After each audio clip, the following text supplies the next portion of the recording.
Primero que todo, dar las bienvenidas a todos, todas y todes a este coloquio que se llama Miradas actuales sobre el espinosismo. Este coloquio está inspirado, por decirlo de alguna manera, en la idea de poner en evidencia las investigaciones que están haciendo jóvenes espinosistas latinoamericanos. Eh, y la idea más que nada no es reunir por tópicos o temas, sino más bien dejar en evidencia las diversas investigaciones desde distintos puntos de vista y sin un criterio que, entre comillas, pueda limitar las presentaciones de cada uno.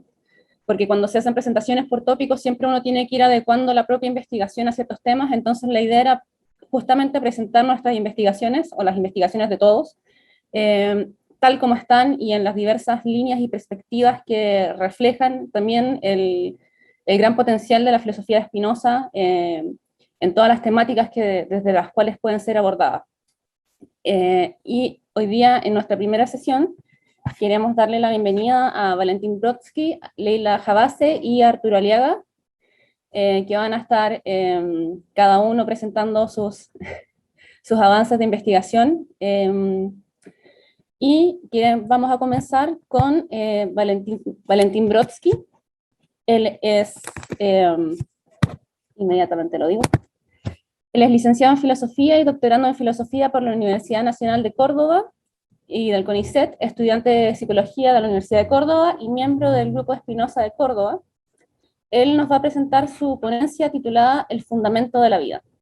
Así que vamos a darle el espacio ahora a él y vamos a ir presentando en cada caso a los expositores para finalmente dar la palabra al final de la última intervención.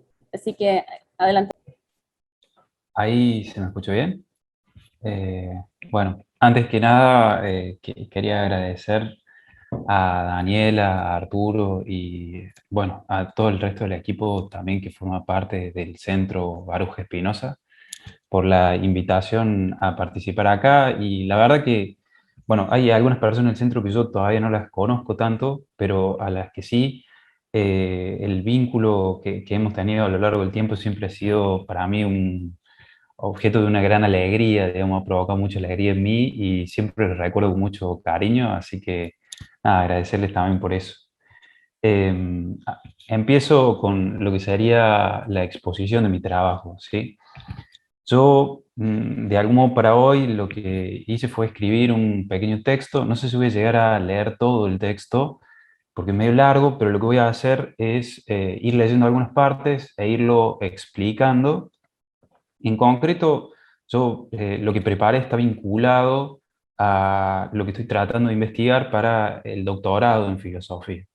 A mí lo que me interesan son algunas interpretaciones que se hacen sobre Spinoza en Alemania en la década del 20 y el 30, ¿no? En eso que se conoce como la República de Weimar, que es un contexto social, político, religioso complejo, y donde lo que se produce de algún modo también es el ascenso del nazismo. Hacia 1927, en La Haya, pero también en Alemania, se van a celebrar los 250 años de la muerte de Spinoza, y ese acontecimiento es objeto de diversas interpretaciones. Vamos a ver que algunos historiadores han tratado de mostrar cómo la comunidad judía de Alemania en ese entonces trata de reflexionar sobre la figura de Spinoza para poder pensar también sus propias políticas comunitarias de apertura o de cierre. Hay distintas líneas ahí dentro de la comunidad, precisamente en un contexto social que se está volviendo hostil hacia el judaísmo, y por parte de algunos intelectuales claramente antisemitas hay una preocupación grande sobre la figura de Spinoza y sobre su, digamos, influencia en algunos exponentes de la cultura alemana, como por ejemplo Goethe, que era muy preciado para ellos, ¿no? Y en ese contexto yo lo que trato de hacer es un recorte metodológico, no estudiar todo lo que circula en la época, sino más bien concentrarme en la obra de Heidegger. En 1926-27 él dicta un curso sobre historia de la filosofía, y ahí hay algunas clases sobre o dedicadas a la obra de Spinoza. Y para hoy lo que me gustaría a mí trabajar es sobre un problema filosófico que se desprende de ese encuentro entre Heidegger y Spinoza. Yo propuse el título de El fundamento de la vida para el texto, porque me parece que el problema filosófico gira o, digamos, se puede explicar a partir de esos dos conceptos, fundamento y vida, ¿sí? El término o la expresión el fundamento de la vida nos ofrece un doble uso del genitivo. En su versión objetiva, esa expresión nos remite a la idea de que hay algo que funda a la vida, y por el contrario, en su versión subjetiva, nos dice que la vida puede funcionar como un fundamento, que la vida funda algo o es la base para otras cosas. ¿Sí? En las páginas de texto que preparé yo, mi objetivo es explorar esos vectores de significación, puesto que creo que la expresión el fundamento de la vida esconde una pregunta que es capaz de producir una serie de efectos políticos. Me explico un poco más. Las distinciones que solemos establecer entre aquello que está vivo y aquello que no está vivo, pero también las separaciones que hacemos entre las diversas modalidades de la vida, por ejemplo, diferencias entre vidas humanas y vidas no humanas, están cargadas de consecuencias políticas. Generalmente en nuestro día a día esas diferencias en torno a lo viviente pueden pasar desapercibidas y se resuelven sin mayores problemas, pero hay algunos momentos históricos específicos donde también nos es dado observar la forma en la que la vida puede funcionar como un fundamento que es esgrimido para resolver ciertas disputas que pueden llegar a dividir a algunos sectores de la sociedad. En particular, yo lo que quisiera hacer es aproximarme críticamente a la idea de fundamento para abordar luego algunos problemas políticos y filosóficos que aloja el concepto de vida. Y ahí sí la brújula de mi investigación es de algún modo la obra de Heidegger, ¿sí? Hay algunos especialistas que sostienen que la obra de Heidegger se encuentra atravesada por ambas problemáticas, es decir, a pesar de sus virajes, el pensamiento heideggeriano ha tratado de tematizar de manera profunda y recurrente una y otra vez la cuestión del fundamento, pero también la cuestión de la vida, ¿sí? La cuestión del fundamento podemos verla en el joven Heidegger, me parece a mí, dentro de lo que él denomina como ontología fundamental, pero también el Heidegger tardío en eso, en ese juego que él hace, ¿no?, entre los conceptos de fundamento y abismo. Y en cuanto a la cuestión de la vida, el joven Heidegger en los años 20 habla o define a su propio enfoque como, él dice, una fenomenología de la vida fáctica, ¿no? Hay que ver qué quiere decir ahí y con quiénes está discutiendo cuando habla de una fenomenología de la vida fáctica. Pero a mí, ahora, para comenzar, digamos, a entrar en el problema, me gustaría que nos vayamos hasta 1927.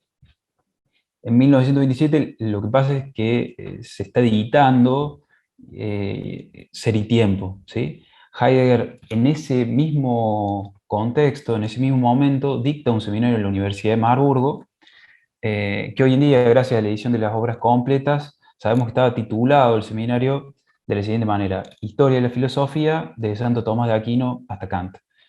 Es raro que Heidegger dé un seminario sobre historia de la filosofía, y por ahí a quienes les gusta mucho el estudio de la historia de la filosofía, suelen pensar que Heidegger no es un buen historiador de la filosofía. Entonces, metodológicamente me parece que una buena pregunta sería comenzar formulando el siguiente interrogante: ¿a qué se debe ese título? ¿Por qué Heidegger dicta específicamente un título, un seminario sobre historia de la filosofía? Él lo explica en la introducción y él dice que su intención es comprender el modo en que la filosofía moderna encuentra su fundamento en la filosofía antigua, ¿sí? Ahora, Heidegger no toma toda la filosofía moderna, sino que solamente selecciona algunos autores, entre los cuales se encuentra Spinoza, y ahí sostiene que efectivamente el pensamiento de estos autores modernos como Spinoza se encuentra fundado en el pensamiento antiguo y sobre todo en la obra o en la filosofía de Aristóteles, que es para él la forma más acabada del pensamiento antiguo. Hay dos sentidos entonces que asume el término fundamento en este seminario, que es del 26-27. En un primer nivel, la expresión fundamento nos remite a una forma específica de trato con el pasado, donde lo que se busca es recuperar algunos problemas en detrimento de otros, algunos problemas filosóficos. Heidegger lo que hace es tomar a la metafísica como el eje de sus clases sobre historia y la filosofía, y sostiene que el foco debe ponerse en la investigación de lo que la tradición llamó el primer principio. Lo que le interesa a él es el primer fundamento, aquello que, cito, hace posible el ser del ente y que caracteriza al ser mismo en su esencia. Hay un segundo sentido que asume el término fundamento aquí, que tiene que ver con algo que Heidegger encuentra cuando se aproxima a los textos de la tradición. Con el paso del tiempo, el contenido de los problemas ontológicos puede mostrar ciertas variaciones, pero Heidegger cree que lo esencial permanece. El estilo de abordaje de la metafísica moderna, de algún modo, para las cuestiones del ser o de Dios, es ya algo propio de la antigüedad. En ese sentido, me parece que sería interesante tener como horizonte para poder leer esas clases que Heidegger le dedica al análisis de la ética Spinoza, estos conceptos o esta idea de fundamento que él nos propone y al mismo tiempo cómo cree que la filosofía moderna se funda en el pensamiento antiguo. Heidegger le dedica, digamos, varias páginas a analizar la ética y hace un trabajo bastante minucioso. Yo no me voy a detener en todo el mapa que él va construyendo para sus alumnos para la lectura de la ética, sino que me gustaría, sobre todo, concentrarme en el modo en que Heidegger lee Ética 3, el tercer libro de la ética, porque me parece que ahí hay algunos elementos que son interesantes. Él lo que va haciendo es, por ejemplo, va transcribiendo la proposición 6, 7, 8, 9 y 11 de la ética, las escribe en latín y después las va traduciendo. Y las va explicando para la gente que asiste a sus clases, ¿sí? Ahí a mí me parece que se juegan por lo menos tres elementos que son interesantes, que se desprenden de ese análisis que él va haciendo. Eh, el primer elemento que creo que se desprende de ahí tiene que ver con una forma de entender el vínculo que la filosofía tiene con el pasado, ¿sí? Heidegger, como dije recién, está dictando estas clases al mismo tiempo que está dictando Ser y Tiempo. Y en el parágrafo hay por lo menos tres puntos que yo creo que son importantes y que se desprenden de ese análisis de las proposiciones de Ética 3 que él hace, ¿sí? Yo lo que trataba de explicar recién es que ese seminario sobre historia de la filosofía, donde Heidegger se detiene a leer la ética, es dictado en paralelo con el proceso de edición y publicación de Ser y Tiempo, ¿sí? Entonces, si uno lee esas dos obras en paralelo, me parece que puede ser bastante interesante algunas cosas que se pueden encontrar ahí. En primer lugar, es interesante analizar la forma en la cual Heidegger trabaja sobre la tradición filosófica. En el parágrafo 6 de Ser y Tiempo, él sostiene que el análisis de la experiencia de lo que él llama la vida fáctica, es decir, el análisis de los seres humanos o de la humanidad, eh, nos muestra que por lo general nos caracterizamos por una propensión a ser absorbidos en el mundo de la ocupación común, donde, cito, todo conato de excepción es silenciosamente nivelado, pero también nos caracterizamos por mantener un vínculo complejo con el pasado. Él dice, la empobrecedora inscripción de la vida en un presente constante solo es posible si el pasado es abierto de manera tal que sea funcional al orden vigente de lo que ya hay. La filosofía es precisamente el trabajo de desmontar esa tendencia empobrecedora de la vida cotidiana y supone un trabajo sobre el pasado. Acá me parece interesante citar a Heidegger, dice, la construcción de la filosofía es necesariamente destrucción, es decir, una deconstrucción de lo transmitido llevada a cabo mediante un regreso a la tradición. Él dice que ese trabajo de construcción no significa negar a la tradición, ni tampoco sostener que la tradición no sirve, no tiene ninguna importancia, sino que por el contrario presupone un trabajo de apropiación positiva. Desde esa perspectiva, me parece a mí que sería interesante leer, digamos, o preguntarnos qué significa hacer una apropiación positiva de Ética 3, al menos en los términos en los cuales Heidegger lo haría. Ahí me parece que aparece entonces el segundo punto interesante que se desprende de la lectura heideggeriana, que tiene que ver con el modo en el cual él sostiene que la ética puede ser importante para alcanzar una mejor comprensión de los afectos humanos. Él dice que la aproximación spinoziana a la cuestión de la afectividad es importante por lo menos por tres razones. La voy a ir explicando uno por uno. La primera, él dice, es que Spinoza es signo de un cambio dentro de la tradición, ¿no? Es decir, su obra no recupera el problema de las pasiones para deplorar, ridiculizar y explorar y despreciar la impotencia humana. Si nos remitimos a las últimas líneas del prefacio de Ética 3, que son explícitamente citadas por Heidegger, observaremos que la filosofía spinociana analiza a los afectos mediante la implementación del método geométrico. Las acciones y los apetitos humanos son abordados como si fueran líneas, superficies, cuerpos pertenecientes al campo de la geometría. La ética es una obra moderna por el modo en que introduce a los afectos o a la vida afectiva dentro de un proyecto más amplio de matematización del mundo.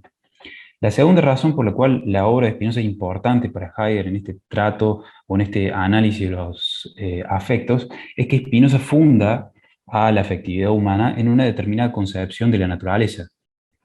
Heidegger intencionalmente subraya que la filosofía spinoziana concibe a los seres humanos de un modo peculiar.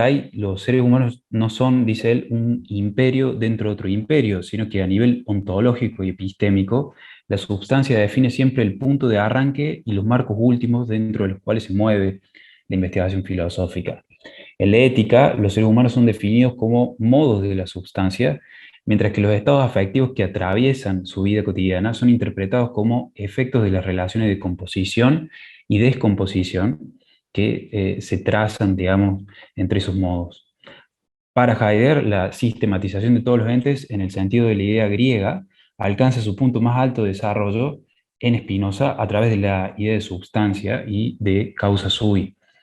Y la última razón por la cual él afirma que Spinoza es importante para una comprensión de los afectos es porque él cree que Spinoza nos ofrece un tratamiento ontológico de los afectos y de la corporalidad que de algún modo no tiene un precedente dentro de la tradición filosófica. Él lo ubica en la línea de Aristóteles. Acá me parece que es muy importante la lectura que hacen Volpi y algunos de sus discípulos sobre Heidegger y el modo en el que Heidegger lee a Aristóteles. Volpi dice que Heidegger en esa época, en los años 20, se encuentra muy interesado en desarrollar una teoría ontológica sobre el sujeto y para eso va a recurrir a la teoría aristotélica de las pasiones. Yo creo que sería interesante poner en diálogo el modo en el que Heidegger lee la teoría aristotélica de las pasiones con el modo en el que lee Ética 3. También estaría bueno, me parece, trabajar o avanzar por ahí. Hay una última razón por la cual creo que esta lectura de Ética 3 que propone Heidegger es interesante y eso ya nos lleva al concepto de vida. Lo voy a desarrollar en tres partes para no extenderme mucho. El concepto de vida dentro de la obra de Heidegger me parece que en primer lugar nos lleva a preguntarnos qué quiere decir Heidegger cuando él habla en los años 20 de una fenomenología de la vida fáctica. En 1924 él da un curso, dicta un curso sobre Aristóteles y ahí recupera un problema de su época. Dice, hoy en día se discute mucho si la filosofía es o no es filosofía de la vida. Y ahí dice, hay gente que sostiene que sí, que el objeto propio de la filosofía es la vida, y hay gente que, por ejemplo, algunos autores del neocantismo alemán como Rickert, creen que no, que la filosofía no tiene nada que ver con la vida. Él dice, hablar de una filosofía de la vida es lo mismo que decir una botánica de las plantas. No hay duda que cualquiera que entienda lo que es la botánica sabe que la botánica trabaja sobre las plantas y que la filosofía trabaja sobre la vida. Pero la cuestión ahí está en cómo definimos qué es la vida y qué tipo de vida nos interesan. A mí me parece que hay un sesgo un poco antropocéntrico propio de su época, probablemente, que Heidegger tiene cuando analiza la vida, porque a él le interesa sobre todo la vida humana y si nosotros nos vamos a Ser y Tiempo, vamos a encontrar esa expresión que él usa de una ontología privativa, que es el único modo, dice él, en el cual la analítica de la existencia puede de algún modo aproximarse a eso que es la vida. Sin embargo, a mí me parece que lo que él llama una fenomenología de la vida fáctica, un modo de introducirse en los debates de su época que se dan entre el neocantismo y el vitalismo. Y ahí aparece un segundo punto interesante, me parece, para trabajar sobre el concepto de vida, que tiene que ver con lo siguiente. Hay dos interlocutores que son muy importantes para la lectura digamos, que Heidegger hace de Ética 3 y en general de Spinoza. Esos dos autores creo que son Scheler y Jaspers. Scheler prepara una conferencia para ser leída en La Haya en 1927. eh, y ahí precisamente sostiene que Spinoza es un claro ejemplo de lo que la tradición ha llamado una vida contemplativa, es decir, una vida abocada a pensar el fundamento, a pensar el ser. Y por su parte, Jaspers, en un libro que Heidegger leyó con, digamos, gran detenimiento y del cual hace una devolución muy interesante, Jaspers, en Psicología y las concepciones del mundo, toma a Spinoza también como un modelo de eso que es la vida contemplativa. El propio Heidegger, cuando lea el quinto libro de la ética, va a proponernos pensar el amor intelectual a Dios en esa misma línea. Pero, como dije antes, me parece que él hace todo un trabajo de construcción y una apropiación positiva de eso que es el concepto de vida. Y ahí está el último punto que quisiera de algún modo mencionar, no voy a poder entrar mucho en eso, pero cuando él lee Ética 3 y sobre todo estas proposiciones que son las 6, 7, 8, 9 y 11, ahí aparece sobre todo una explicación que Spinoza da sobre el concepto de conatus.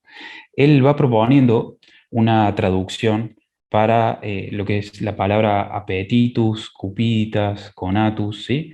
Él lo va traduciendo al alemán de su época. Y si nosotros leemos Ser y Tiempo y este seminario sobre historia y la filosofía en conjunto, vamos a ver que el parágrafo 41 de Ser y Tiempo, donde él trata de explicar lo que es el cuidado como la estructura unitaria de eso que es el Dasein, él dice, hay que tener cuidado de no confundir el cuidado con las pulsiones humanas, que son precisamente el desear, el esfuerzo, la inclinación, el querer. Uno podría hacer un rastreo, yo traté de hacer eso en el texto, y ver cómo estas palabras que usa Heidegger para traducir los conceptos de la filosofía de Spinoza están también presentes en Ser y Tiempo y en particular en ese parágrafo donde él de algún modo está tratando de explicitar un poco más de qué manera entiende a los seres humanos. Después se podría hacer una operación inversa, leer a la filosofía de Heidegger a partir de Spinoza, y tratar de ver cuáles son los límites también de la filosofía heideggeriana en esa aproximación a la vida humana, a sus límites. Ahí me parece que el concepto de conatus de Spinoza es más interesante. Pero ya me extendí bastante y sé que tenemos un tiempo limitado, así que eh, lo dejamos acá, si le parece bien. Perfecto, Valentín, muchas gracias por tu presentación. Podemos seguir ahondando después con las preguntas, así que queda todo después más completo. Ahora vamos a dar lugar a la presentación de Leila Jabase. Ella es licenciada en Filosofía y doctoranda en Filosofía por la Universidad Nacional de Córdoba. Integra la Cátedra de Filosofía Moderna de la misma universidad y es becaria doctoral de la CSIC-UNC. Es también miembro del Grupo Spinoza de Córdoba y ella nos va a presentar los límites de la interioridad, contrapuntos sobre el concepto de individuo spinoziano. Así que adelante, Leila. Gracias, Dani. Bueno, ante todo, gracias a todos del centro por la invitación y por la organización de este evento. Para cerrar el año de esta manera, la verdad que es un gusto. Bueno, nada, yo en realidad voy a hablar más que nada de Spinoza. O sea, se enmarca al interior de mi investigación doctoral, de lo que voy a hablar. Mi investigación doctoral es sobre la relación entre Spinoza y Leibniz, sobre el problema de la individuación, o sea, sobre el concepto de individuo, a la luz de los conceptos de cuerpo y sustancia. Esa es más o menos mi investigación doctoral, en la que busca, de alguna manera, ver la relación entre ambos, ver cuál es la crítica de Leibniz y Spinoza, también ver, bueno, cierto periodo amistoso que hubo entre ambos y cómo, bueno, eso después se bifurca. Eso es como el macro de mi investigación, pero en esta ocasión me voy a adentrar principalmente en Spinoza, y el último voy a recuperar un poco la crítica de Leibniz, porque es útil para entender justamente este problema, que es el problema del concepto de individuo y sus límites y su forma, ¿no? Porque, bueno, Leibniz tiende un poco a igualar, bueno, en su crítica de Spinoza tiende a igualar un poco la filosofía de Spinoza a la mecánica de Descartes. Entonces, bueno, mi labor un poco es separar un poco eso y ver en qué sentido no es de esa manera. También, bueno, la cuestión de los límites de la interioridad tiene que ver un poco, me hizo pensar mucho en esto, justamente cuando leí la crítica de Leibniz a Spinoza, y cuando pienso en la filosofía de Leibniz, que es como su concepto primordial, el concepto de mónada o el concepto de sustancia individual, es como la interioridad pura, ¿no? La mónada que no tiene relación con lo externo, o sea, no tiene ni puertas ni ventanas, esa famosa expresión de Leibniz, ¿no? Entonces, como en Leibniz el individuo es interioridad pura, y cómo acusaría Spinoza de que el individuo en su filosofía no existe como tal, es como exterioridad pura o relaciones externas unas de otras, ¿no? Entonces, bueno, ese es más o menos el contexto, y ahora sí empiezo a leer, bueno, lo preparé más o menos como un texto, espero que me dé el tiempo, si no, bueno, me interrumpen, y empieza así. A propósito de la actualidad del espinosismo, quisiéramos abordar aquí la pregunta por el individuo y sus límites, la cual, creemos, también implica pensar la cuestión de la interioridad y de la inherencia en contraste con la exterioridad o el carácter exógeno de lo circundante. Este desafío también incluye el de explicar los procesos por los cuales los individuos se generan como tales, un tema de gran importancia para la filosofía del siglo XVII en general. Es conocida la dificultad que encontró Descartes para explicar la individuación de los cuerpos a partir de una sustancia extensa y homogénea, para lo cual esbozó una respuesta que le valió fuertes críticas. Igualmente, filósofos del otro lado del espectro, como Hobbes o Locke, encontraron en la naturaleza del cuerpo y en el de la identidad personal, respectivamente, un problema que meritaba una explicación satisfactoria. También en Leibniz, la divisibilidad de la materia al infinito y la necesidad de un principio que dé razón de la unidad en la multiplicidad de los elementos que componen todo cuerpo, lo lleva a concebir unidades metafísicas que son el fundamento de lo que se nos presenta a los sentidos.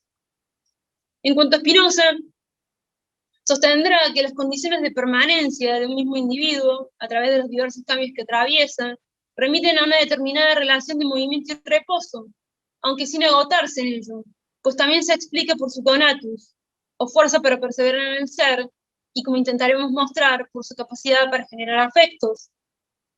Asimismo, la cuestión del individuo se presenta en Spinoza como el desafío de explicar en qué consiste ser un modo en otra cosa, esto es, en la sustancia única, y establecer en qué medida los modos no serían meras modificaciones en una red universal de relaciones, como la crítica de Leibniz, sino individuos que, estando compuestos de una pluralidad de elementos, se distinguen realmente los unos de los otros a causa de sus determinaciones intrínsecas.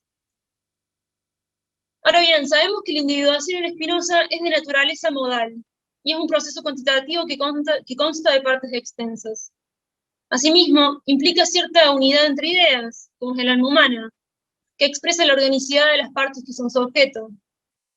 La cuestión será pensar bajo qué relaciones, partes quieran, pertenecen a un cuerpo dado, pues no son las partes per se las que lo definen al modo cartesiano de partes extrapartes, sino que lo esencial es la relación bajo la cual las partes le pertenecen, aun si ellas se encuentran en constante cambio.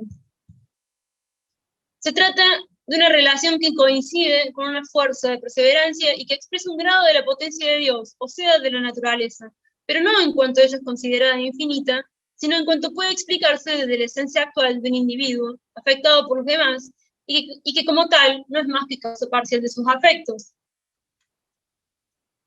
Esto último nos lleva a la pregunta que encontramos en la correspondencia de Spinoza con Oldenburg, acerca de cómo cada parte de la naturaleza concuerda con su todo y de qué manera se relaciona con los demás. Spinoza responde a Oldenburg con un curioso ejemplo sobre las formas y el fondo, a propósito de las percepciones de un gusano que habita en la sangre, y que permite echar luz sobre qué concepto de individuo encontramos en su obra. Spinoza nos pide que imaginemos que en la sangre vive un gusanito dotado de razón y de vista. Cito: este gusanito viviría sin duda en la sangre como nosotros en esta parte del universo, y consideraría cada partícula de la sangre como un todo, pero no como una parte, y no podría saber que todas las partes están regidas por la naturaleza general de la sangre, y están obligadas a adaptarse y en cierto modo a coincidir entre sí. Fin de cita. Este pasaje, que sobresale por su afinidad barroca, Spinoza también nos habla del individuo en tanto que entidad compleja y marcadamente relacional.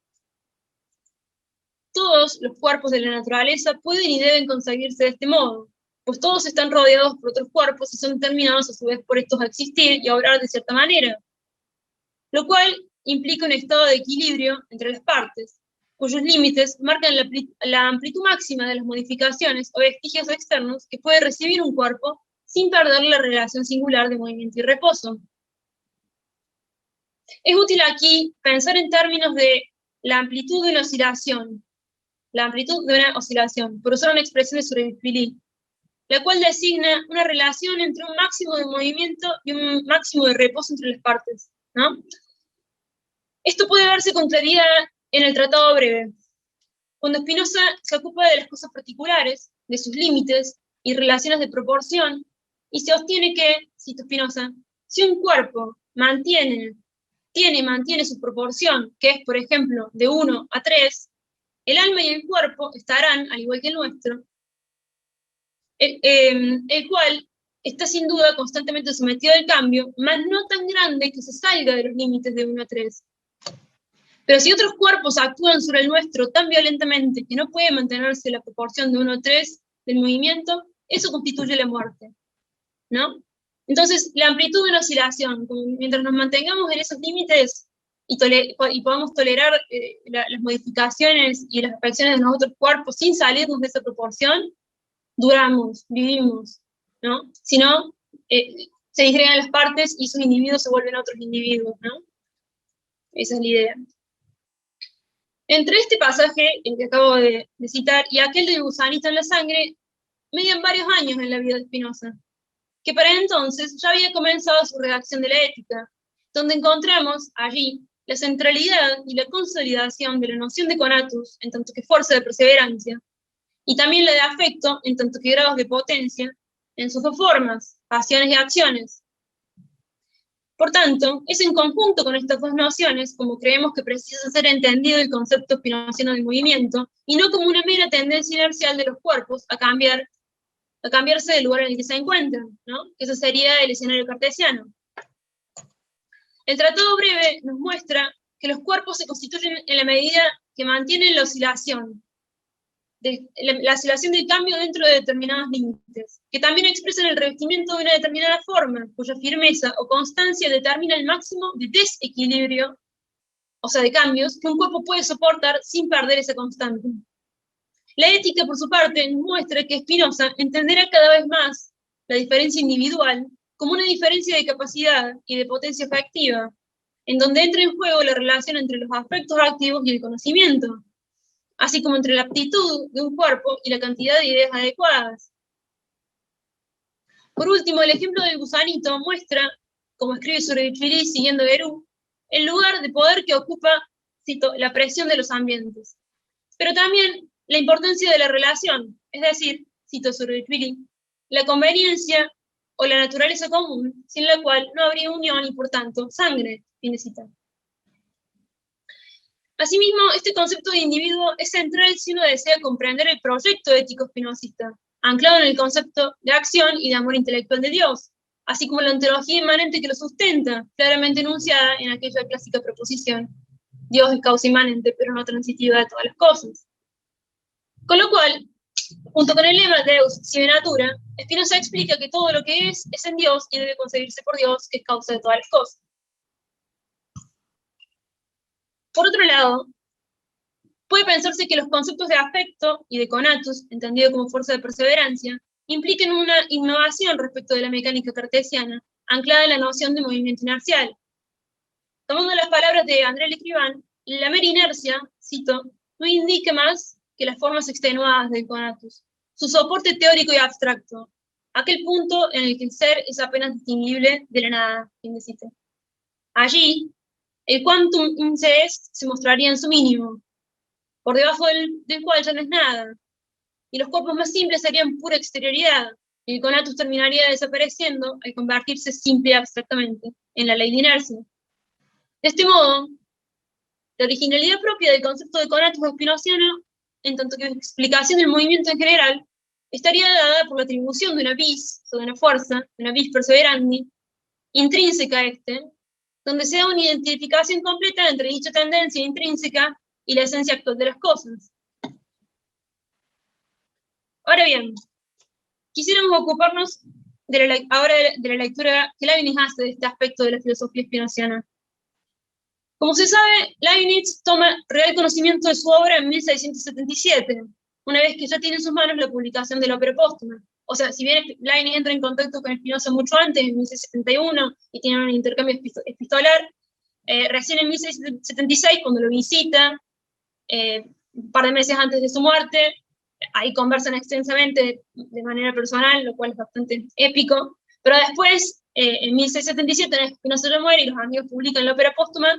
Leibniz se hace con una edición de ella rápidamente, y ahí es cuando realmente lee la obra de Spinoza en su conjunto y toma real conocimiento de la envergadura de lo que está diciendo y de las complejidades de su sistema. Igual también está la cuestión de qué tanta justicia le hace Leibniz a Spinoza en su interpretación de su obra. Pero bueno, a lo que iba, es que toma real conocimiento de la obra en 1677, y lo que es importante de esto es que realiza una lectura detenida y que le escribe comentarios.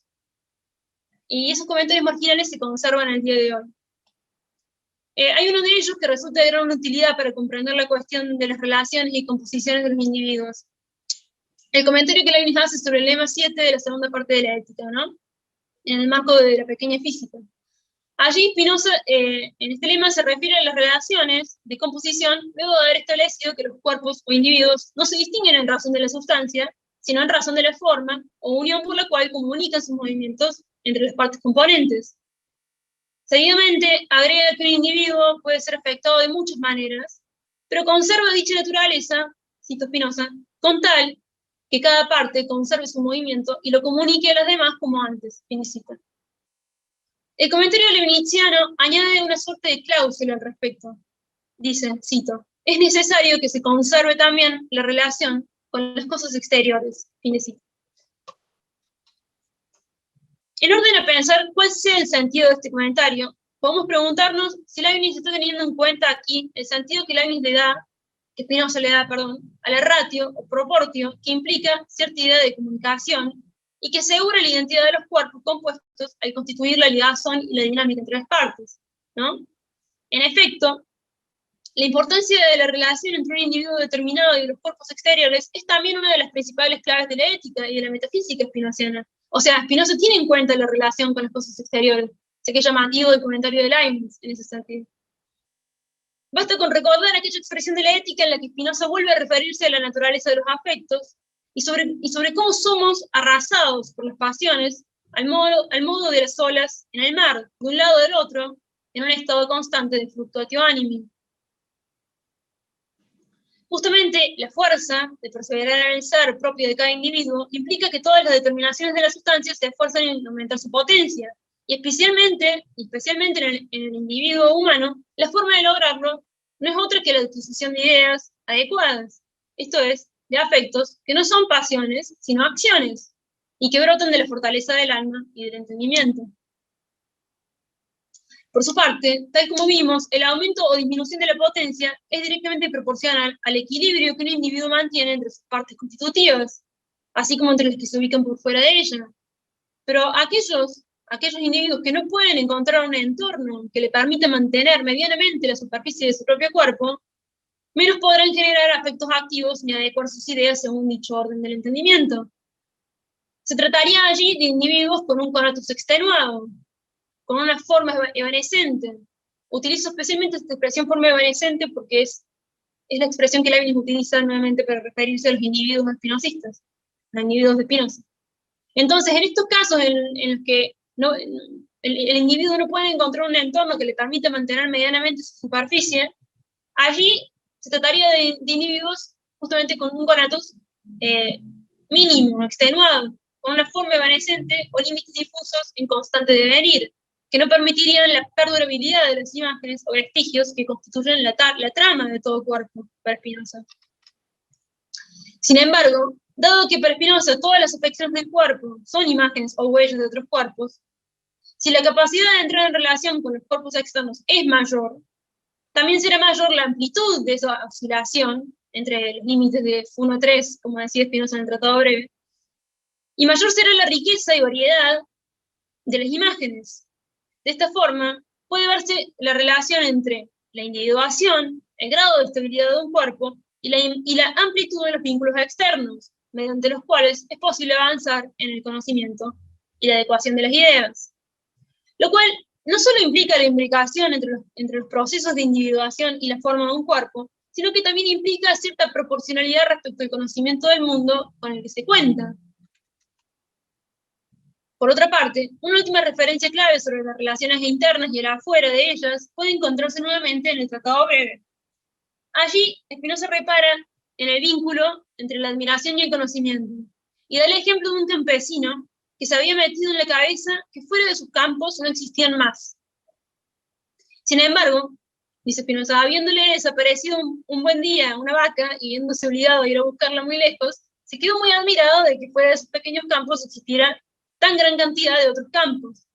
Seguidamente Spinoza agrega, cito textual, y a buen seguro, esto también tiene que tener lugar en muchos filósofos, que se han creído que fuera del pequeño campo del globito terráqueo donde ellos están, no existe ningún otro, puesto que ellos no lo observan. Fin de cita. Creemos que es útil pensar estas palabras en conjunto con aquellas que mencionábamos de Spinoza a Oldenburg sobre el gusanito que se pasea en la sangre sin percibir en ella los lazos de conveniencia de la sangre, pues le son externos, y cómo ello puede ser pensado en analogía a cómo nosotros nos percibimos en tanto que individuos en nuestra parte del universo. Pues muestra la relevancia de lo que está fuera de nosotros para comprender el concepto de individuo en la inmanencia espinosista. Sean los otros campos respecto del campesino que habita en la parcela de la tierra, sean los globos terráqueos o mundos posibles que los filósofos no perciben, pues no miran más allá de sus sistemas, o sean sin más cada uno de los individuos que habitan en el universo, no dejan de ser en Dios, no dejan de ser grados de potencia que se esfuerzan por perseverar en una y la misma sustancia. Finalmente, y acá para cerrar, no sé si me fui de tiempo, bueno. Finalmente, cuando Leibniz se encuentra escribiendo la monadología, lejos ya de sus años en París y de sus encuentros de juventud con el espinosismo, en 1714, 2 años antes de su muerte, se expresa del modo que sigue, dice Leibniz. Es justamente por estas mismas monadas que el espinosismo se ha destruido, puesto que hay tantas sustancias verdaderas como espejos vivientes del universo. Por el contrario, de acuerdo con Spinoza, solo hay una sustancia. Él tendría razón si no existieran las mónadas. Fin de cita. Según esto, las cosas, comprendidas en tanto que modos de la sustancia única spinociana, no serían más que elementos determinados externamente por una infinidad de otros elementos. Asimismo, si una cosa no es más que determinada exteriormente, termina por no ser nada en sí misma y no podría en consecuencia ser una cosa particular o individual. Sobre esto Leibniz insiste en un pasaje del texto Ipsa Natura.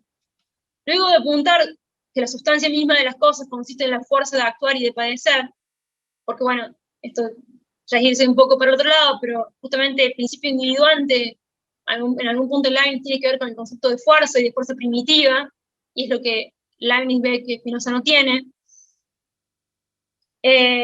Bueno, dice esto, luego de apuntar que la sustancia misma de las cosas consiste en la fuerza de actuar y de padecer, por lo que no puede producirse en consecuencia cosas durables, si el poder divino no puede imprimirle fuerza alguna que permanezca en ellos durante algún tiempo, también esta idea de que es Dios la causa de quien imprime la fuerza de cierta manera innata en las cosas, ¿no?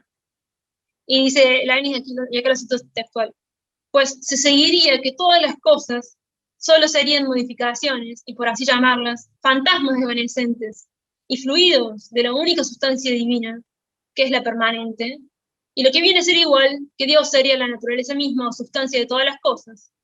Doctrina de pésima reputación que un escritor, sutil pero profano, introdujo o renovó recientemente. Fin de cita. En clara alusión al filósofo holandés, Esta idea se repite con cierta variación en otra carta de Leibniz-Arnaud de enero de 1688, donde Leibniz apunta que ha de haber en la naturaleza, cito, algo más que extensión y movimiento. Acá está hablando de Descartes, ¿no? Y cuando habla de Descartes, la mayoría de las veces también habla de Spinoza, porque igual ahí a la física cartesiana. Acá dice, debe haber en la naturaleza algo más que extensión y movimiento, a menos que se niegue a las cosas toda la fuerza o poder, lo cual sería cambiar las sustancias que son por modos, como lo hace Spinoza, que considera que solo Dios es una sustancia y que todas las demás cosas son solo modificaciones de ella. Fin de cita. Como se ve, este análisis de Nietzscheano conduce a la pregunta clave sobre el individuo de Spinoza, y muestra una de las mayores diferencias entre ambos filósofos, anclada en sus conceptos de sustancia.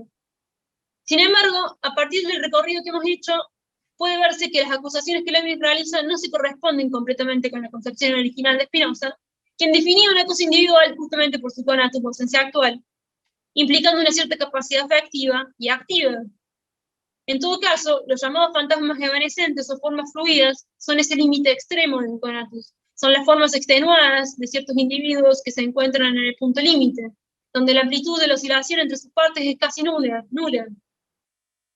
Asimismo, al no tener esto en cuenta, también se pasa por alto que en la sustancia spinoziana no hay tal cosa como átomos, es decir, partes totalmente simples que no se compongan con otras, sino que siempre se encuentran en relación, con diversos grados de comunicación de sus movimientos, y por ello mismo de comunicación de imágenes y de afectos. Todo lo cual constituye el revestimiento de una forma, a la vez que un cúmulo de memoria afectiva, y es también la posibilidad de toda acción del entendimiento. Muestra de esto último son algunos de los afectos que Spinoza define en la cuarta y quinta parte de la Ética, como la fortaleza en sus dos formas, firmeza y generosidad, la quiesencia, la beatitud o el amor intelectual de Dios.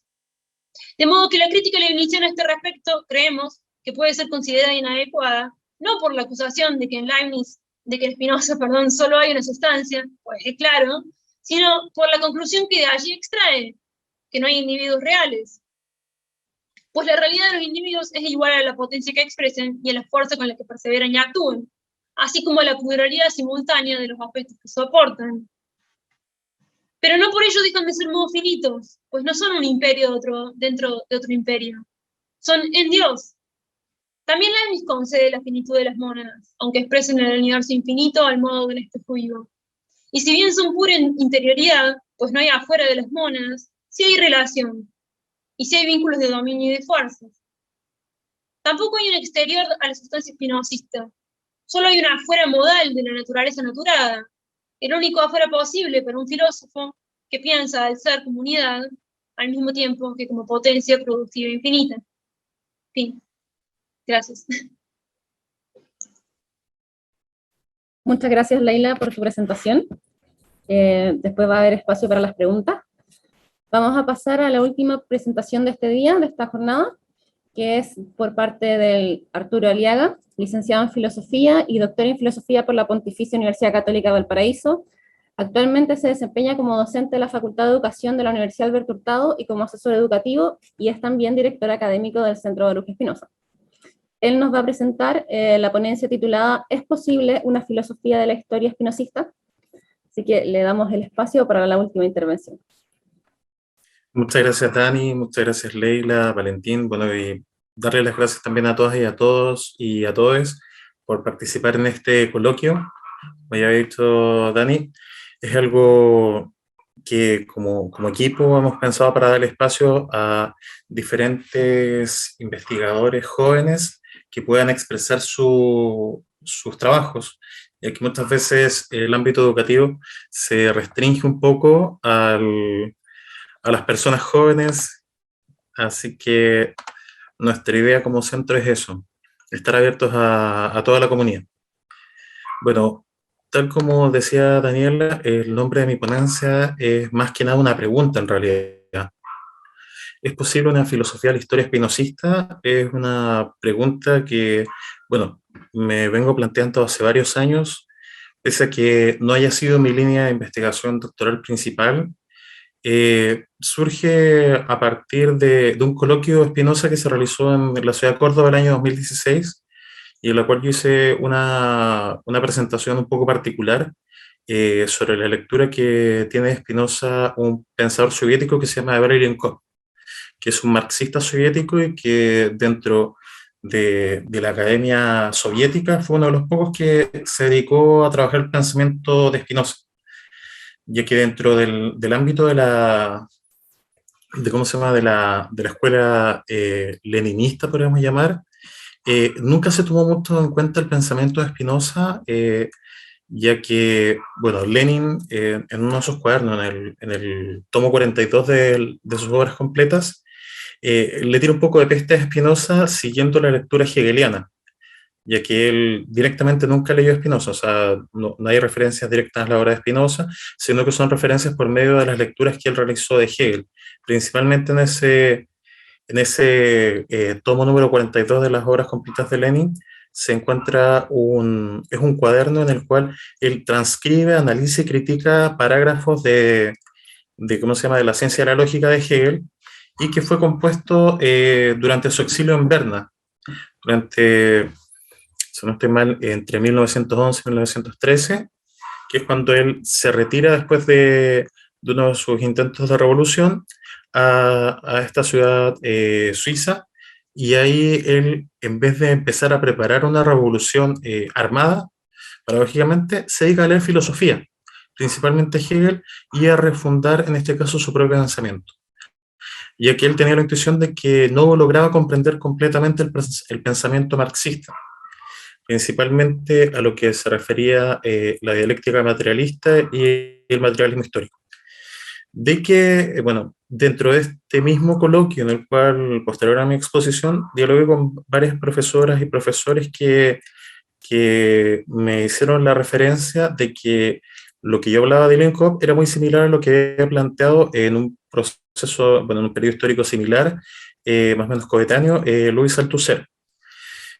Empecé a leer un poco de Althusser, a meterme más en su pensamiento, me di cuenta de estas conexiones, ya que Althusser también realiza un rescate de Spinoza, claro, dentro de los autores que estudia Althusser, Spinoza es uno de los más marginales. De hecho, quienes se dedicaron directamente al trabajo del espinosismo fueron sus discípulos, Etienne Balibar, Pierre Macheret, entre otros, y Althusser solamente hace algunas referencias a la importancia del pensamiento de Spinoza y destaca al Tratado Teológico Político de Spinoza principalmente dentro de uno de los textos fundamentales para la tradición materialista, como lo llamé. Lo vamos a ver un poco más adelante. Y dentro de esto, como les decía, empecé a ver ciertas similitudes entre el sistema de Spinoza, la dialéctica materialista y el materialismo histórico. Escribí un par de presentaciones también para coloquios de Spinoza a partir de ese tema, pero después lo dejé de lado, porque, como les decía, no era parte de mi investigación principal y no me daba el tiempo, y tampoco soy muy bueno para publicar, así que hay que dar estas ideas botadas que hoy en día estoy retomando un poco. Posteriormente, yo retomé el tema principal, que fue mi tesis doctoral, que fue el concepto de libertad en Spinoza, y que yo lo entendía como una crítica a los fundamentos teológico-políticos del capitalismo moderno. Dentro de esta línea,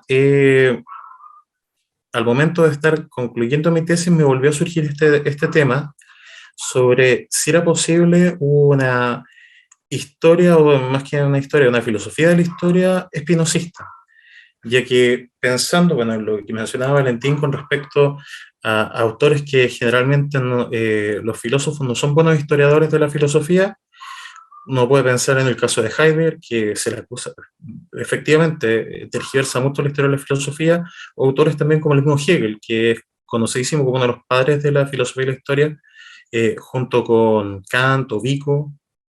Pero Hegel también es un mal historiador de la filosofía, ya que dentro de sus lecciones de historia de la filosofía también trata a Spinoza y lo trata de muy mala forma, como vamos a ver posteriormente. Así que fui retomando este tema de manera fragmentaria y dándole un sentido, una conexión con este concepto de libertad y esta crítica a estos fundamentos teológico-políticos que yo veía en el capitalismo moderno. Siempre me interesó el tema de la libertad. Yo creo que desde que comencé a estudiar filosofía, y al igual que en este caso, la crítica del sistema capitalista. De hecho, el primer libro de filosofía que leí fue el Manifiesto del Partido Comunista de Marx y Engels. Dicho libro me hizo comprender las condiciones materiales en las cuales yo vivía y en las cuales vivían las personas a mi alrededor. Eso fue en el año 2005. Y al año siguiente, cuando comenzaron en Chile los movimientos estudiantiles, que se conoce como el movimiento pingüino, que después desembocaron en movimiento universitario en el 2008, el 2011 en el movimiento ya universitario más grande, y del cual salió, por ejemplo, Gabriel Boric, presidente recién electo en Chile. Bueno, fue ese momento histórico el que me abrió los ojos a la cruel realidad, en este caso a la desigualdad de oportunidades dentro del sistema educativo que se vivía en Chile y en el mundo, y la diferencia de las condiciones materiales y la imposibilidad de hablar realmente de una libertad a nivel general. Bueno, el sentido de esta breve introducción bibliográfica, podríamos llamarla, sirve para entender más adelante nuestra visión de la filosofía de la historia espinosista, ya que tiene que ver con ciertas perspectivas individuales, no totalizantes de la historia. Bueno, haciendo una sátira de una frase que es atribuida al teólogo holandés Adrian Heereward, que bueno, Spinoza lo cita en su obra Pensamientos Metafísicos, según el cual el teólogo holandés reconoce a Francisco Suárez como el príncipe y pontífice de los metafísicos. Yo personalmente reconozco a Spinoza como el príncipe y el pontífice de los herejes, que fue perseguido, censurado y expulsado no solo del pueblo de Israel, sino también del mundo cristiano y de la cultura europea en general.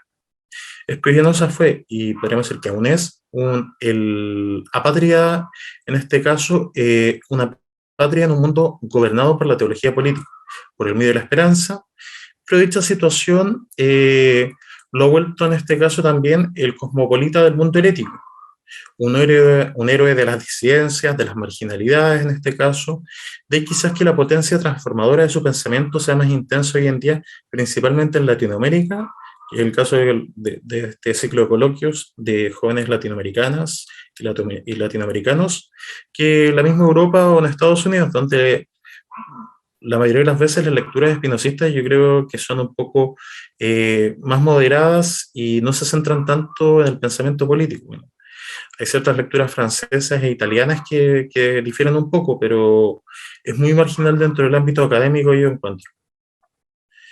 Bueno, a partir de esta visión del heregio o anatema, que dentro del centro igual es como un poco, nosotros lo tomamos un poco como broma, el tema de Spinoza, el anatema, ocupamos harto el concepto, ya que como centro también vivimos un poco en el mundo de la marginalidad y la autogestión.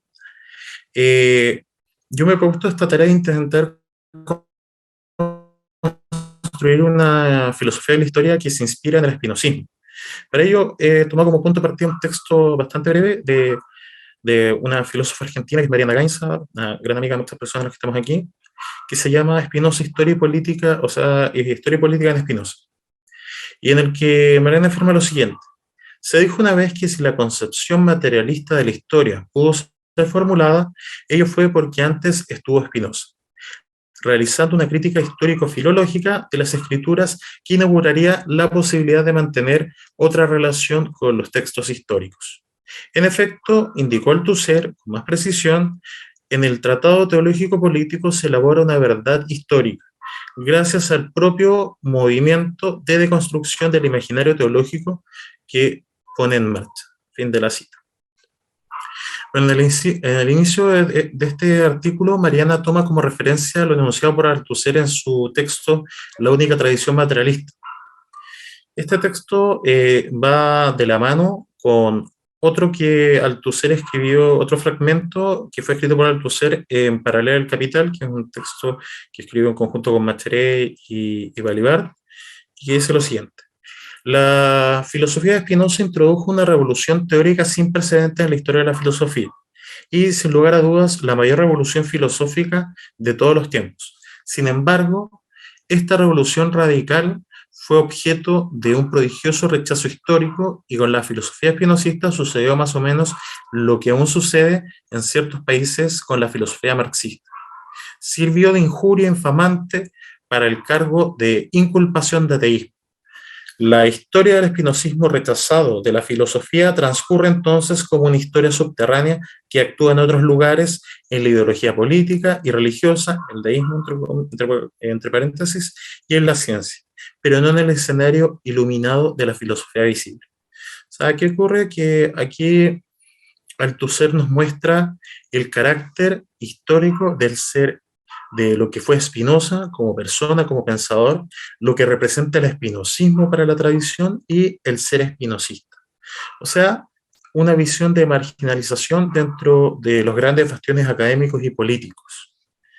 Y es un tema complejo de ir pensando la filosofía de Spinoza dentro del ámbito académico, ya que inclusive dentro de los libros de historia de la filosofía, o sea, últimamente se ha empezado a incluir más, pero era extrañísimo encontrar en los libros, en las cátedras de historia de la filosofía, inclusive de filosofía moderna, un trato del pensamiento de Spinoza o un tratamiento de la filosofía de Spinoza que abordara toda la riqueza de su pensamiento.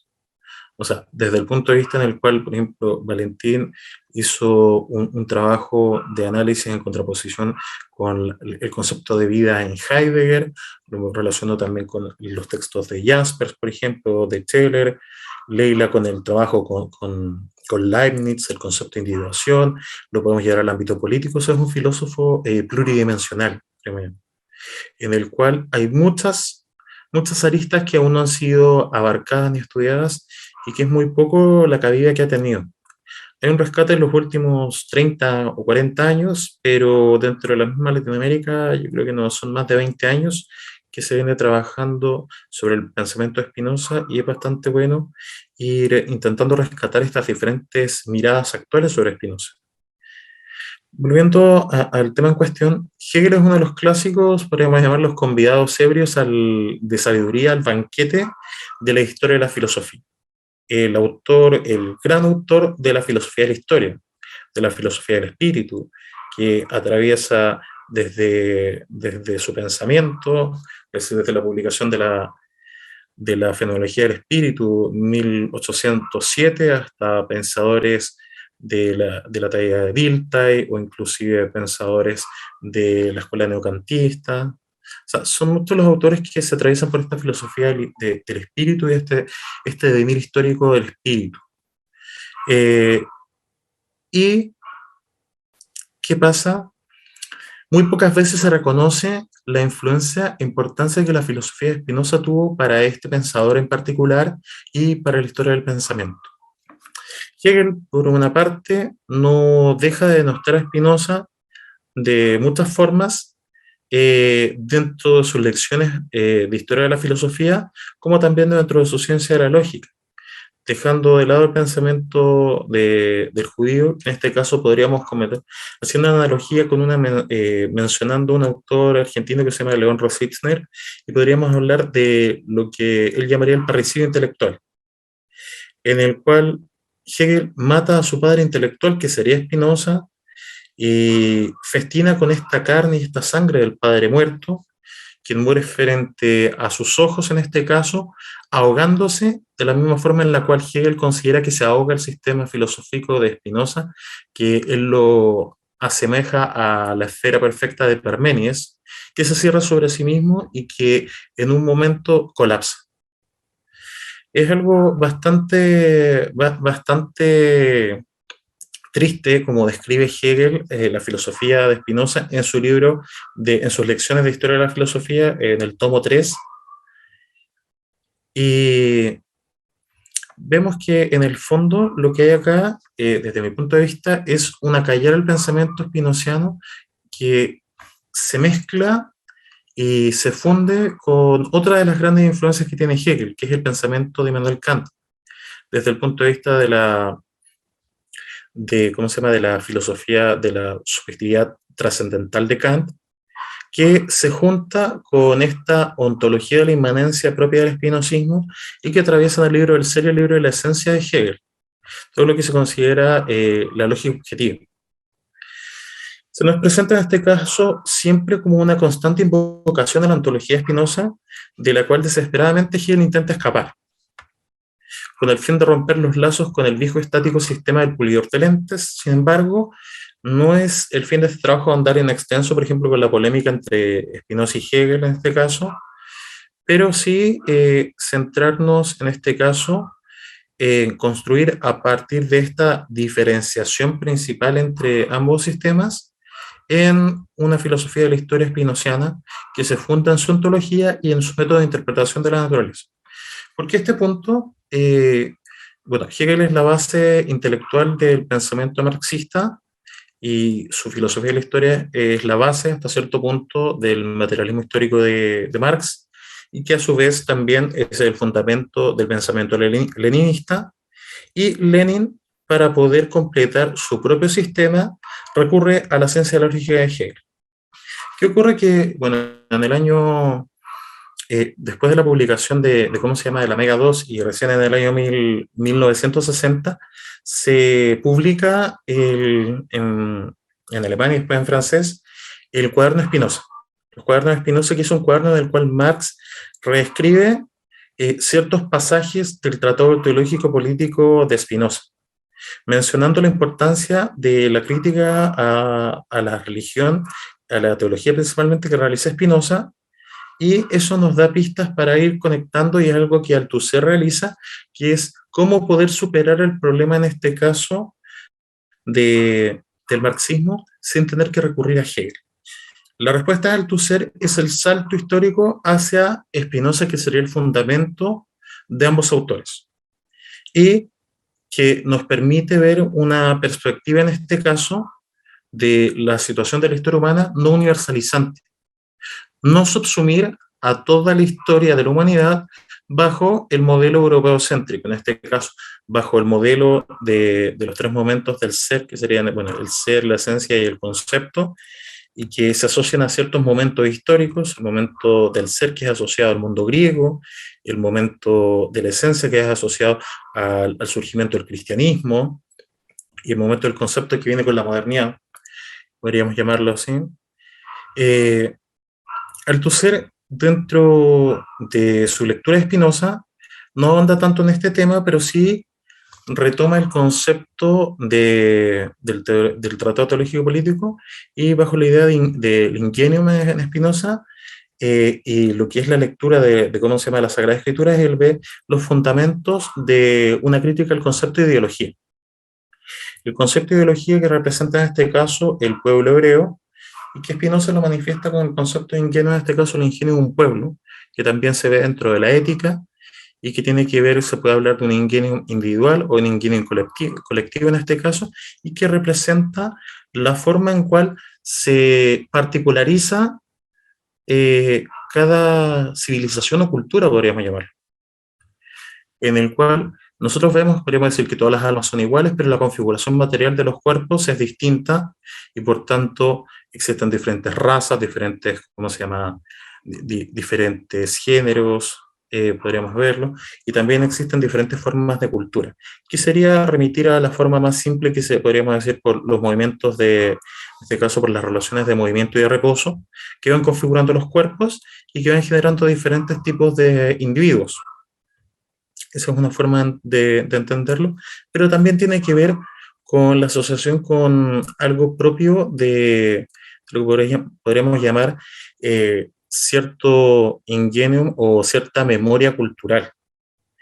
Cada pueblo en sí mismo está expresando ontológicamente, en este caso, la potencia infinita de Dios o de la naturaleza dentro del punto de vista de Spinoza, y existe un método que nos permite interpretar esa naturaleza. Ese método nos permite interpretar tanto el movimiento de los cuerpos, de lo material, lo que podríamos llamar la faz de todo el universo, como también podríamos llamar los movimientos, en este caso, que se dan dentro del pensamiento, dentro de la mente. Hay una cierta sincronía dentro de cómo funcionan los cuerpos y cómo funciona la mente, la configuración del alma y la configuración del cuerpo se van dando recíprocamente. Por tanto, no es necesariamente solamente una determinación material, sino también hablamos de una determinación, en este caso, que podríamos llamar, ¿cómo se llama? Podríamos llamarla en este caso espiritual, podríamos llamarlo, para dar un concepto más ligado a la fenomenología hegeliana.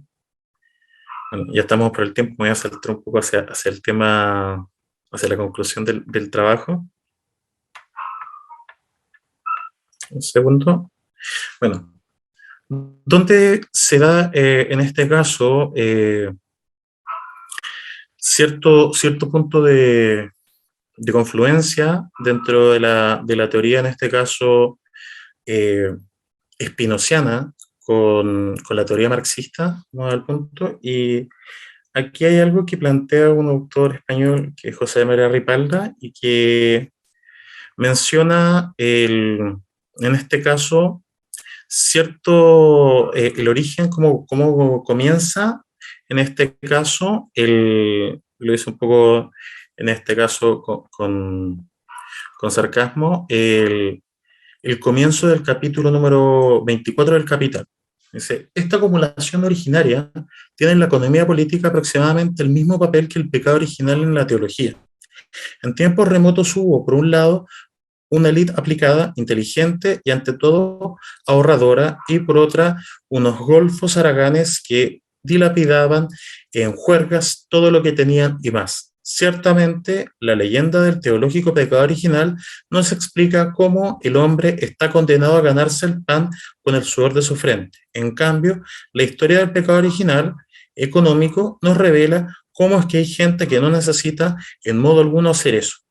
¿Qué más da?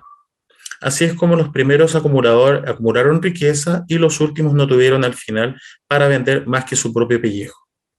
Y de ese pecado original datan la pobreza de la gran masa que, pese a todo su trabajo, sigue sin tener nada que vender más que a sí mismo, y la riqueza de los pocos que aumenta constantemente, aunque estos dejaron de trabajar hace mucho tiempo.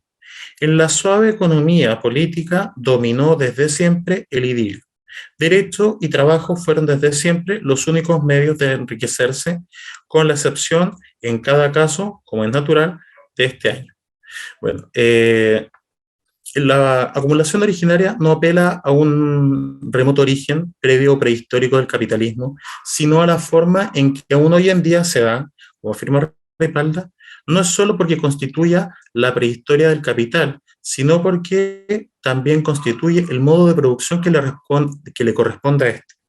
Así, el capital se convierte su prehistoria en la historia del presente. Es más, habría que examinar si no podrá tener tantas historias diferentes como prehistorias tiene. En este caso, el capital no sería un resultado, sino un conjunto múltiple de resultados bajo solo un denominador común, su forma necesaria, la separación o polarización, como afirma Marx, entre el trabajador libre y los medios de producción. En este punto vemos cómo se hace patente la influencia del Tratado Teológico Político y su crítica a la universalización de las experiencias vividas por el pueblo judío, en este caso, que es lo que narra el análisis hermenéutico de la Biblia que hace Spinoza, se cristalizan en la teoría marxiana, de la que posteriormente se nutre en autores como Weber, Rosichner y Benjamin. El Príncipe de los herejes y Marx coinciden en el punto en que construyen una visión de la historia que remite por una parte a la materialidad del hecho histórico y a la cultura. Aquí cabe mencionar el concepto de Ingenium, que ya estaba mencionando, hecho imaginativo o imaginario de un pueblo como el judío. Por tanto, en contra de la tesis hegeliana de la universalidad de la historia, un perspectivismo crítico espinociano que se funda en el despliegue de lo múltiple y no en la idea de subsumir la particularidad del universal, da cuenta de lo que en un principio Gainza junto con Althusser mencionan como a la filosofía de Spinoza, en este caso, como condición de posibilidad para el desarrollo del materialismo histórico. Y por qué no, para el desarrollo de una historia de la cultura que trabaja en paralelo al materialismo histórico y que sirva para sostener nuestra perspectiva crítica, la cual aparece ahora más no como una conclusión, sino como el punto de partida de una lectura que ya no ve algún tipo de cristiano, en este caso cristianismo, el catolicismo o el judaísmo, como el origen del capitalismo y sus formas de sujeción, sino a la religión en su paso del politeísmo al monoteísmo como fundamento de las múltiples perspectivas de prehistorias, en este caso, que se pueden encontrar. Por ende, nuestro análisis pretende llegar a construirse como una crítica a los fundamentos teológico-políticos del capitalismo, en tanto el fundamento de esto tiene que ver con un ingenio en particular de cada cultura y que se busca universalizar bajo la consigna, por ejemplo, que hace San Pablo, de que el día en el que muere Cristo ya desaparecen los cristianos, los judíos, los griegos, los romanos, y solamente existe el pueblo de Cristo. Muchas gracias. Muchas gracias, Arturo, por tu presentación. Ahora vamos a dar espacio a las preguntas, así que si es que alguien tiene alguna consulta, alguna duda particular, puede, asumo, levantar la manito o escribir por el chat.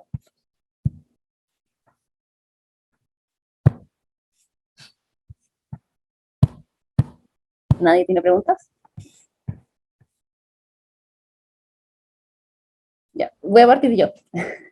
Quiero hacerle una pregunta a Leila sobre la noción de connatus, que no me quedó un poco claro porque no sé si yo escuché mal o no sé.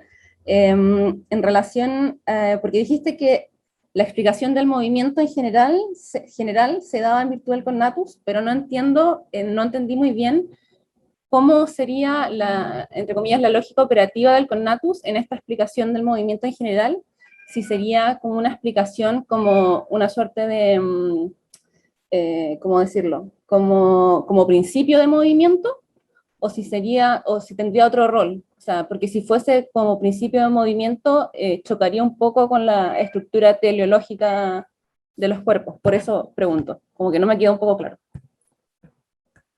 Se escucha medio bajito, así que más o menos reconstruyo tu pregunta. Es ¿qué sería el aporte o cuál sería la diferencia del connatus para la explicación del movimiento?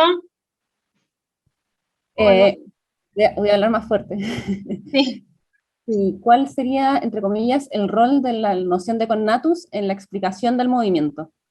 Bueno, está bien. Sí, o sea, la idea sería que el concepto de connatus implica una innovación respecto de pensar el movimiento como simplemente un movimiento inercial, ¿no? Porque el movimiento inercial, digamos, es como entendido por la mecánica clásica, es el movimiento de los cuerpos, pero los cuerpos son de alguna manera indiferentes al estado en el que se encuentran, son indiferentes al movimiento o al reposo, simplemente por la presión de otro cuerpo, por el movimiento que le transmite otro cuerpo, de manera externa, transmiten ese movimiento a otro y así al infinito, ¿no? Entonces Descartes necesita una suerte de primer motor para explicar justamente el movimiento, porque los cuerpos son indiferentes al movimiento, entonces tiene que ser Dios quien acciona como motor el movimiento original y mueve todas las cosas, por eso el ocasionalismo y todo. Entonces, si los cuerpos son solamente movimiento, o una relación de reposo y movimiento, pareciera ser, y esta es mi posición, que la crítica de Leibniz a Spinoza tendría mucho más cabida. Ahora, si uno piensa el concepto de connatus, el concepto de afecto, el concepto de afecto activo, bueno, el escenario es distinto. No son meramente relaciones externas de partes extrapartes, sino que el connatus es una fuerza de perseverancia, ¿no? Entonces, además del movimiento, hay una dinámica interna de los cuerpos que expresada en la noción justamente de connatus como fuerza de perseverancia. Para mí eso sería la diferencia. Igual estuvo un debate al interior de los estudios espinocistas, ¿no? Pero no sé si pude responderte. No, sí, que no había entendido muy bien, por eso te preguntaba. Gracias, Dani. ¿Alguien tiene una pregunta? Consultación.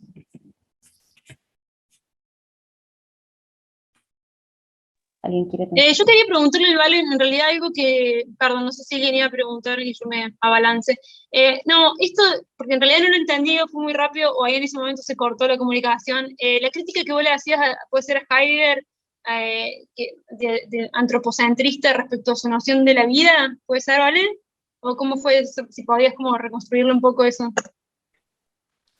Sí, o sea, no es algo que por ahí yo sea muy original al decir eso, sino que por ahí hay otra gente que se ha dedicado mucho al estudio de la obra de Heidegger, y lo que estas personas dicen es que efectivamente cuando Heidegger tiene que pensar el problema del ser, por ejemplo, en Ser y Tiempo, el ente que de algún modo adquiere un cierto privilegio por sobre los demás para poder esclarecer esa pregunta y poder indagar en torno a ella, es el ser humano. De hecho, bueno, él hace todo un esfuerzo por desprenderse de lo que sería el término ser humano o hombre. Eh, Él usa hombre no para decir varón, sino para decir, bueno, en- en general, ¿no? Pero también ahí podríamos decir que quizá hay un sesgo, no lo sé. A mí me parece que indudablemente cuando él quiere hablar de la vida, mantiene una discusión con la biología de su tiempo. Sobre todo, eso se puede ver más claro después de que él publique Ser y Tiempo. Dicta un seminario que se titula Los conceptos fundamentales de la metafísica, y ahí tiene, digamos, se detiene bastante a discutir con algunos biólogos, pero también en sus cursos tempranos, digamos, sobre Aristóteles, ahí lo dice de manera bastante clara, digamos, que dice vida, escribe él, igual, hay que pensar que esos son apuntes de él, ¿no? Entonces, cuando él daba clase, dice vida igual Dasein, que vida igual vida humana, podríamos decir nosotros. Eh, Eso implica un recorte. Y cuando él lee la ética, a mí me parece que también hace un esfuerzo por decir, bueno, lo que Spinoza llama conatus es el esfuerzo que hace de todas las cosas para permanecer en el ser, pero cuando nosotros hablamos específicamente de la vida humana, ese esfuerzo se denomina appetitus, él lo traduce como, digamos, a ver, el término que usa específico para no equivocarme. eh, Él lo traduce, bueno, a ver, no lo tengo anotado acá, pero sí, me parece que lo traduce por Begirde, y digamos, lo que está tratando de hacer es decir, bueno, a nosotros no nos interesa el pensar la vida en general, nos interesa pensar la vida humana, y cuando incluso esa vida humana adquiere conciencia, hablamos de deseo, o él lo traduce tomando la palabra cupidita de Spinoza. Va leyendo la ética y va tomando de ahí lo que le sirve para efectuar esa operación de una reapropiación positiva, digamos, de tradición. Eh, pero bueno, no sé, me parece que es un punto de arranque que de algún modo uno podría cuestionar también. Pero digamos, la crítica sería que el Heidegger no se sale de ese lugar del ser ahí, del Dasein, para pensar la vida, digamos, o solamente hace ese recorte porque le interesa tratar eso en ese momento. Va, no sé, tratando de defenderlo un poco, pero no. Mm, no, está bien. Yo tampoco digo que Heidegger sea alguien que por ahí me parece un autor muy importante, y que quizá mi intención no es la de despachar todo lo que él escribe en 2 minutos, pero sí me daba la sensación a mí de que a partir de otros textos que otra gente ha escrito, se empezó a volver un poco claro que no necesariamente la ontología tiene que ser pensada a partir de los seres humanos de manera exclusiva, sino que hay otra forma de pensar a la ontología. Y, y yo creo que él lo hace también en un contexto muy específico, que como traté de decirlo un poco rápido, es la discusión entre algunos neocantianos de su época y algunos vitalistas. Eh, pero me parece también que es muy interesante que él esté discutiendo qué es una vida humana y esté tratando de hacer una definición de eso en una sociedad que falta muy poquito para que empiece a construir el campo de concentración y que mande a buena parte de la población a esos campos de concentración, ¿no? No lo sé, o sea, yo creo que es algo de trabajar y que sería interesante por ahí usar a Spinoza para releer algunas cosas de la filosofía de Heidegger. Eso yo lo dejaré como un interrogante más que como una solución.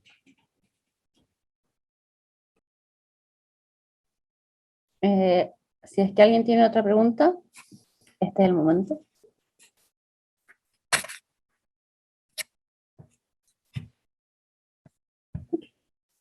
Me da la impresión de que no hay más preguntas, así que queremos agradecerle a los tres expositores, a Leila, a Arturo, a Valentín, y invitarlos también a la próxima sesión, que es el próximo miércoles a la misma hora. Y prontamente va a estar el afiche con los nuevos presentadores, y darles también las gracias a los asistentes que han estado todo este rato aquí tomando atención. Así que muchas gracias a todos, todas y todes. Muchas gracias a todos. Gracias.